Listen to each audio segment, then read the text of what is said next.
HF deluxe full engine fitting हम आपको बता रहे हैं। एक गियर बॉक्स है जो कि हमने फंसा रखा है, गाड़ी चेक कर रहे हैं, अच्छी तरीके से घूम रही हैं। एक क्रंक है जो कि टर्न करा के हम इसमें दोबारा फिट कर रहे हैं। देखिए, एक क्रंक इस तरीके से बैठा दी जाती है। एक क्रंक हमारी अच्छे तरीके से बैठ गई। अब इसमें हम ऑयलिंग कर देंगे और क्रंक घुमा के देख लेंगे, अच्छे तरीके से घूम रही है। इसके बाद हम सीलिंग ट्यूब का इस्तेमाल करते हैं ताकि कोई लीकेज की समस्या ना रहे, और ये हम पैकिंग का भी यूज करते हैं ताकि लीकेज की कोई भी किसी प्रकार की समस्या ना हो। और ये हम इसका बीच वाला चेम्बर है, इसे फिट कर रहे हैं। इसे देखिए, हिला झुला के अच्छे तरीके से थोड़ी सी चोट देनी पड़ रही है और ये बैठ गया। इसके बाद हम गियर सिलेक्टर का 10 नंबर बोल्ट लगा के टाइट कर दे रहे हैं और इसके बाद 8 नंबर नट लगा के इस चेम्बर को अच्छी तरीके से टाइट कर देंगे। ये देख लिए, 8 नंबर नट अच्छे तरीके से लगा के टाइट कर देंगे।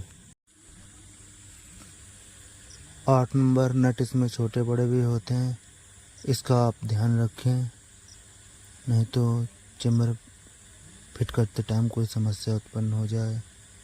कभी कभी जहाँ पे छोटा नट लगता है और बड़ा नट लगा दो तो चेम्बर फटने की समस्या आ जाती है या तो चूड़ी खराब हो जाती है। इस तरीके से जो बोल्ट जहाँ पर है उसे अच्छे तरीके से टाइट कर देना चाहिए। ये देखिए, हमारा फिट हो गया है। अब हम गियर शाफ्ट इसमें अच्छे तरीके से बैठा रहे हैं। ये देख लीजिए, इसे थोड़ा नीचे को प्रेस करके ये देख लीजिए, इस तरीके से हमारी गियर शाफ्ट फिट हो गई है।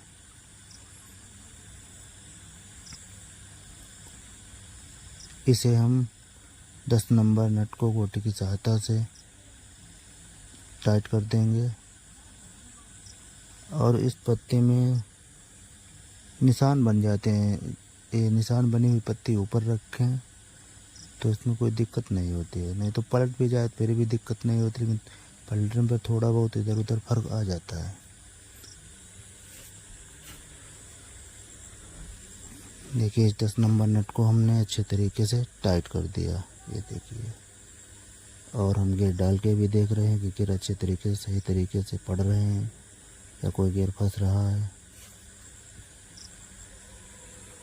ये ऑयल जाली है जो कि ऑयल पंप में कचरा जाने से रोकती है। ये प्राइमरी गियर है जो कि हमने फिट कर दिया। ये बासर है क्लच वाला और ये क्लच बुश है। इसके ऊपर हम क्लच हाउजिंग लगाएंगे। ये देख लिए, क्लच हाउजिंग लग गई। अब हम ये पतला सा बासर है ये भी इसमें लगा दिया और कट बासर होते हैं 2, ये फिट कर दिए। इसके बाद में हम इनके ऊपर कवर बासर होता है वो भी हम लगा देंगे। और उसके बाद ये देखिए, क्लच प्लेट इस तरीके से फंसाई जाती है। एक क्लच प्लेट, फिर एक प्रेशर प्लेट, फिर क्लच प्लेट, फिर प्रेशर प्लेट। कुल इसमें 4 क्लच प्लेटें होती हैं और 3 प्रेशर प्लेटें, वो हम इस तरीके से फिट कर देते हैं। इसमें सेंटर लगाते समय ध्यान रखें कि सही तरीके से बैठा है या नहीं। जिस खांचे में सही तरीके से बैठे उस खांचे में बैठा देने से। ये देखिए, क्लच प्लेटें हमारी क्लच हाउजिंग में फिट हो गई हैं। ये बासर के ऊपर नट लगा के हम इसे टाइट कर देंगे। ये देखिए, हमारा नट टाइट हो रहा है। इसे हम 4 खूंटी रेंच की सहायता से और पुलर की सहायता से अच्छे तरीके से टाइट कर देंगे। ये देखिए, हमारा रेंच लगा के हमने नट को टाइट कर दिया है। अब ये 4 स्प्रिंग होते हैं जो कि क्लच को टाइट रखती हैं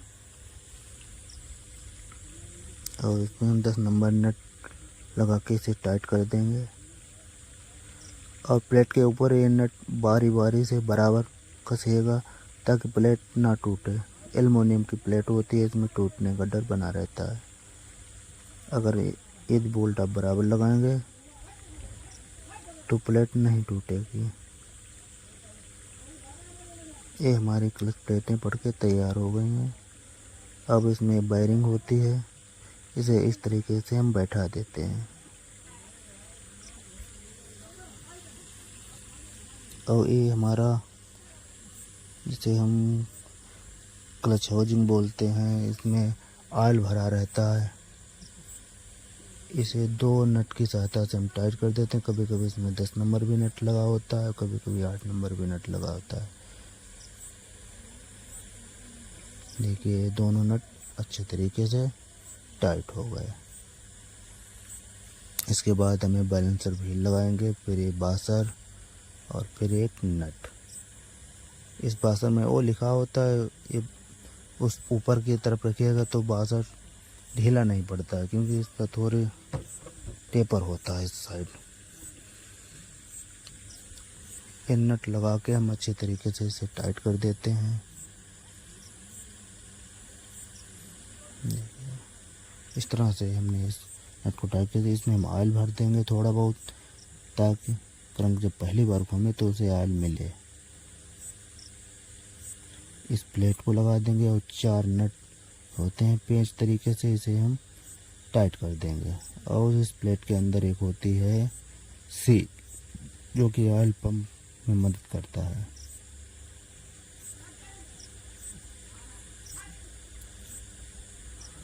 ये इस तरीके से हम इन नटों को टाइट कर देते हैं। ध्यान रखें कोई भी नट ढीला ना छोड़े, ताकि इंजन के अंदर अगर खुल जाए तो काफ़ी नुकसान हो जाता है। इसलिए नट को अच्छे तरीके से टाइट कर देना चाहिए। अब इसमें हमने सीलिंग ट्यूब लगा के क्लच पैकिंग लगा रहे हैं। क्लच पैकिंग इसलिए लगाते हैं कि कोई लीकेज की समस्या ना बने। और क्लच पैकिंग लगाने के बाद हम सीलिंग ट्यूब क्लच कवर में भी लगाएंगे, क्लच पल्ला जो होता है, और क्लच पल्ला लगा के इसमें हम क्लच की पिन बैठाएंगे।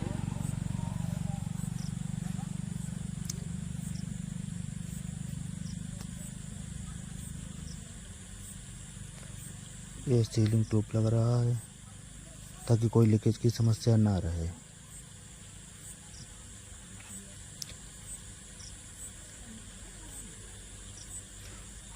एक क्लच पल्ला है और उसे अच्छे तरीके से बैठा देंगे हम।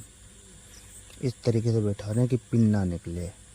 अब पिन इसे चेक कर रहे हैं तो पल्ला बाहर की तरफ थोड़ा आएगा, समझ लिए पिन अपना काम कर रही है। और उसमें 8 नंबर नट की सहायता से इस पल्ले को हम अच्छे तरीके से टाइट कर देंगे।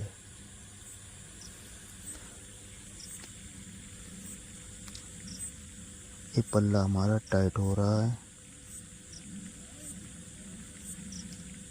सारे नट आराम से कसना चाहिए, एक तरफ ही एक बोल फुल टाइट नहीं करना चाहिए, धीरे धीरे करना चाहिए, ताकि पल्ला किसी प्रकार से सेट बैठे, इसमें कोई दिक्कत ना हो।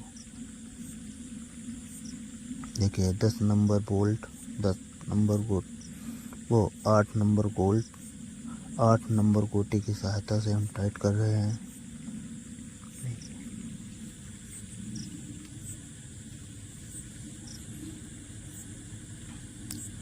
ये हमारे 8 नंबर नट टाइट हो रहे हैं। ये ऑयल नट है। इस ऑयल बोल्ट को हम मोबिल निकालने के काम में लाते हैं, फिर लगा देते हैं ताकि मोबिल ना निकले। ये ब्लॉक की पैकिंग है, जो कि हम सावधानी से फिट कर रहे हैं ताकि ये पैकिंग फटे ना। ये पैकिंग लग गई है। अब हम इसमें पिस्टन फिट कर रहे हैं। दोस्तों पिस्टन की लॉक आराम से फिट करना चाहिए, और पिस्टन की लॉक देख लेना चाहिए कि निकले है तो नहीं। अगर कोई डाउट हो तो उसे बिल्कुल क्लियर करना चाहिए, क्योंकि लॉक निकलने पर ब्लॉक बेकार हो जाता है और पिस्टन उसमें घिसावट आ जाती है, वो काट देता है ब्लॉक को। देखिए लॉक लग के तैयार हो गई है। अब सीलिंग ट्यूब का इस्तेमाल हो रहा है, और इसमें हम ऑयलिंग कर रहे हैं ताकि इसमें चिकनावट बनी रहे, और पहली बार किक लगाएं तो इसमें घिसावट ज़्यादा ना हो। और इस ब्लॉक को हम आसानी से सावधानीपूर्वक फिट कर देंगे। बड़े आसानी से आ जाता है। देखिए ये ब्लॉक आसानी से फिट हो रहा है।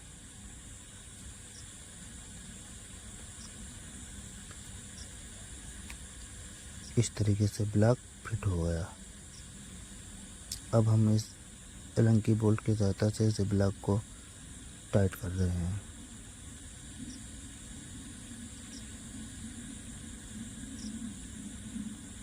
अब पिस्टन को हम टॉप पे ला रहे हैं ताकि टाइमिंग चेन बांधते समय कोई दिक्कत ना हो और पिस्टन टॉप पे आ जाए तो इससे भी पता चलता है कि पिस्टन साफ चल रहा है।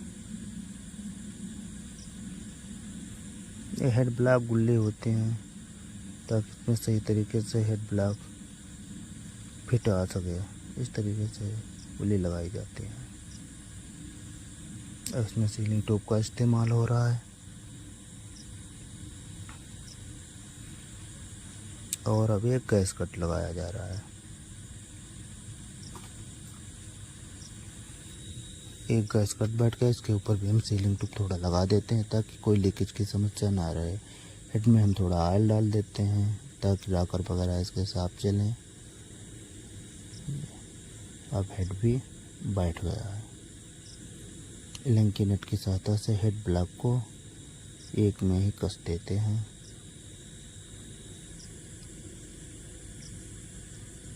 अब सीलिंग ट्यूब का इस्तेमाल हो रहा है हेड के ऊपर। इसके बाद में पैकिंग लगाएंगे। पैकिंग लगाने के बाद ये प्लेट लगा देंगे। इस प्लेट में जो एग्जिस्ट की तरफ इस तीर का निशान होता है वो एग्जिस्ट की तरफ रहता है। देखिए ये है एग्जिस्ट और ये नीचे की तरफ सिलेंसर की तरफ रखा जाता है ताकि प्लेट अच्छे तरीके से बैठ जाए। इसका कट इसी तरफ होता है। इसमें बासर और फिर हम 10 नंबर नट टाइट कर देंगे।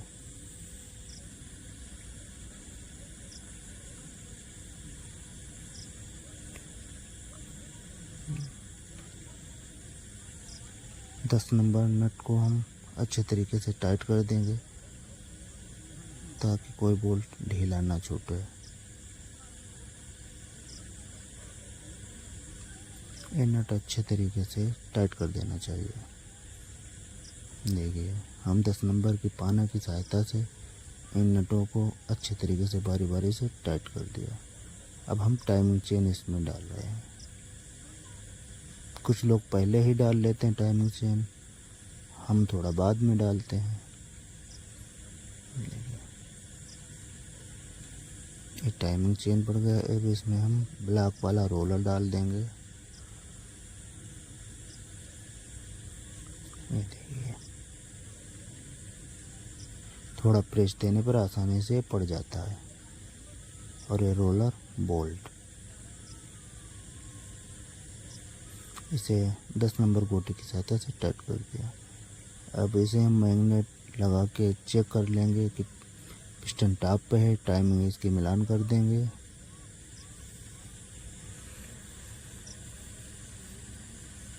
देखिए इसमें एक टी का निशान दिया होता है जो कट में होता है, उसमें ए निशान दिया होता है। अब हम 8 नंबर जो कि पक्के नट होते हैं इनकी सहायता से इस पॉकेट को टाइट कर देंगे।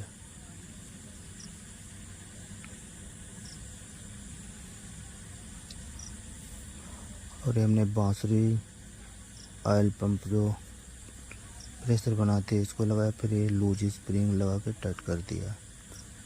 अब ये है प्लेट, क्योंकि हमारा ऑयल बाहर ना आए इसलिए इसे लगा दिया जाता है। ये पेंच लगा के हम इसे प्लेट को टाइट कर देंगे।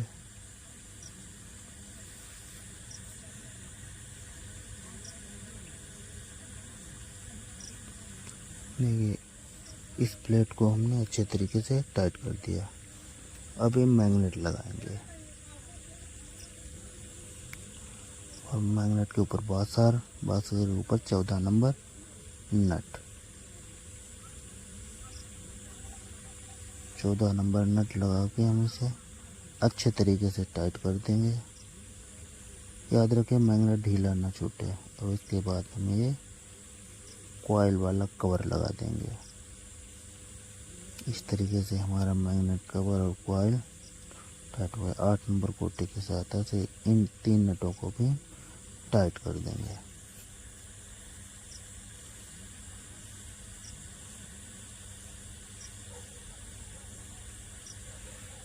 एक प्लास्टिक की रबड़ होती है, इसे लगा दिया।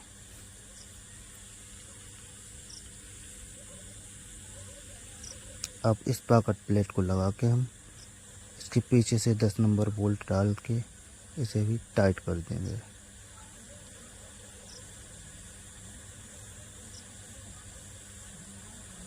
अब इस तरीके से हमारा ये HF डीलक्स का फुल इंजन बन के तैयार हो गया है।